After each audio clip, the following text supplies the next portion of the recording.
Welcome my YouTube channel Kapardi knowledge class. आज हम class 10 का फर्स्ट चैप्टर रासायनिक अभिक्रिया एवं समीकरण से आपका टॉपिक लेकर आए हैं। ये हमारा चैप्टर है केमिकल रिएक्शन एंड इक्वेशन। ये चैप्टर फर्स्ट है क्लास 10 का। तो यहाँ पे आज हम जानेंगे इस चैप्टर का पहले इंट्रोडक्शन पार्ट। अब आप देखते हैं कि हमारे चारों ओर कुछ ना कुछ परिवर्तन होता रहता है। चेंज होना बहुत ज़रूरी है। एक जैसी अगर स्थिति बनी रहे तो सभी बोर हो जाएंगे। तो परिवर्तन ही प्रकृति का नियम है। तो आप देखते होंगे हमारे चारों ओर घटित जो परिवर्तन है वो प्रकृति का नियम है।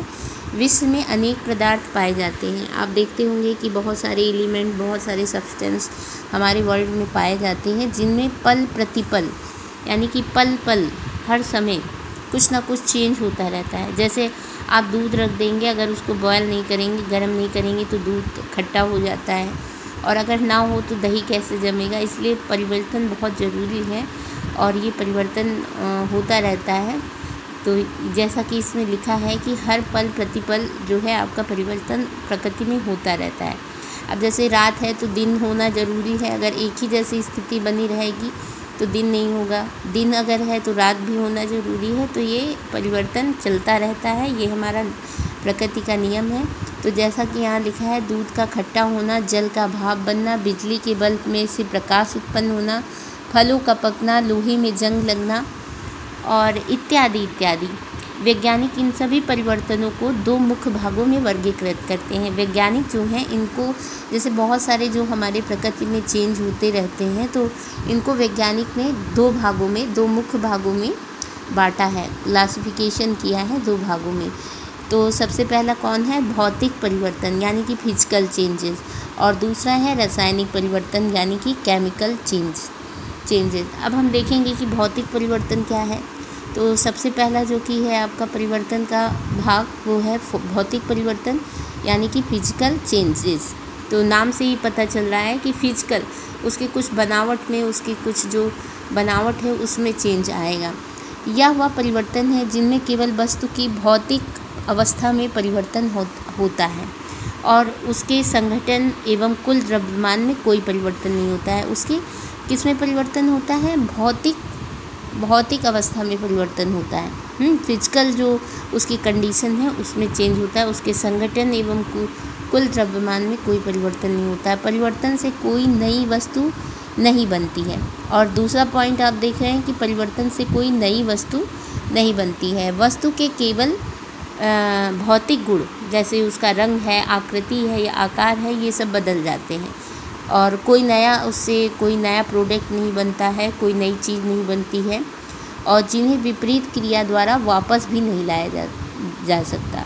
तो अभी यहाँ पे आपने क्या क्या पॉइंट देखे कि यह वह परिवर्तन है जिनमें केवल क्या होता है, वस्तु की भौतिक अवस्था बदलती है, उसके संघटक एवं कुल द्रव्यमान में कोई परिवर्तन नहीं होता है, और परिवर्तन से कोई नया पदार्थ, नई वस्तु भी नहीं बनती है। नया पदार्थ या नई वस्तु नहीं बनती है। वस्तु के केवल भौतिक गुण, जैसे उसका रंग है, रंग चेंज हो जाएगा, उसकी आकृति चेंज हो जाएगी, उसका आकार बदल जाएगा, और जिन्हें विपरीत, अब जैसे आप चाहो कि जैसा वो पहले था तो उसको हम फिर से क्रिया करके वही बना दें, तो ऐसा भी नहीं होता है। जिन्हें विपरीत क्रिया द्वारा वापस भी नहीं लाया जा सकता।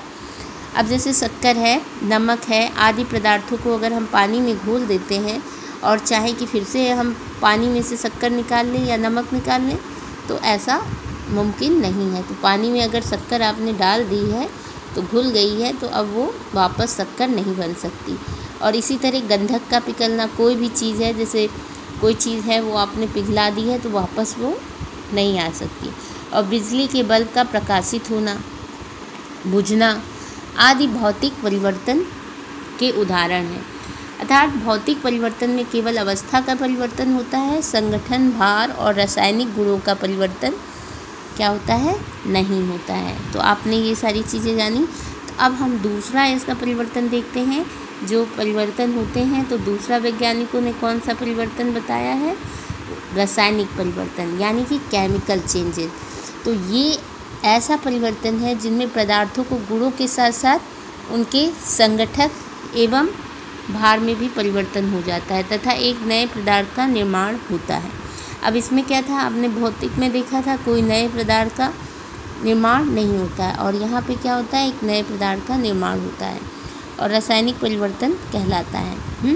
तो इसमें क्या होता है, उसमें क्या होता है, भौतिक अवस्था में परिवर्तन होता है, लेकिन उसके संघटक एवं कुल द्रव्यमान में कोई परिवर्तन नहीं होता है और परिवर्तन से कोई नई वस्तु भी नहीं बनती। और यहाँ क्या है, इसमें पदार्थों के गुणों के साथ साथ उनके संघटक एवं भार में भी परिवर्तन हो जाता है तथा एक नए पदार्थ का निर्माण होता है, जिसे कि हम क्या कहते हैं, रासायनिक परिवर्तन, यानी कि केमिकल चेंजेस।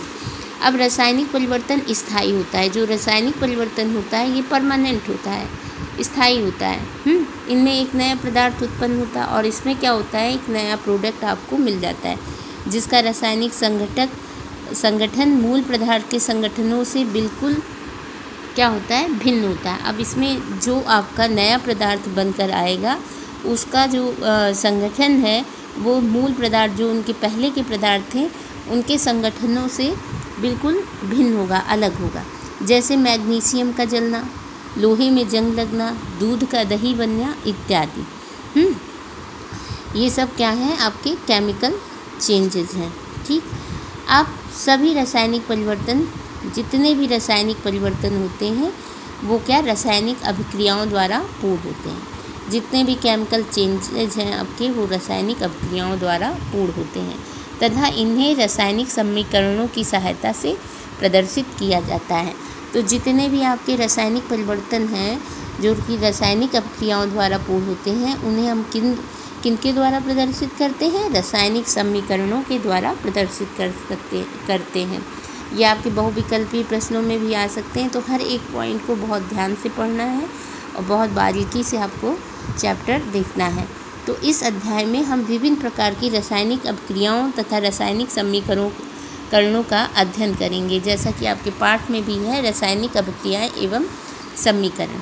तो यहाँ पे हम क्या इस चैप्टर में पढ़ेंगे, इस चैप्टर में हम विभिन्न प्रकार की रासायनिक अभिक्रियाओं और रासायनिक समीकरणों का अध्ययन करेंगे जो कि रासायनिक परिवर्तनों को दर्शाती हैं। तो कैसा लगा आपको हमारा वीडियो, पसंद आए तो शेयर कीजिए और हमारे चैनल पे नए हों तो आप उसको अभी सब्सक्राइब करिए हमारे। आपको इसी तरह रोचक जानकारियाँ लेकर हम आपके लिए आते रहेंगे। तब तक के लिए टाटा, बाय बाय।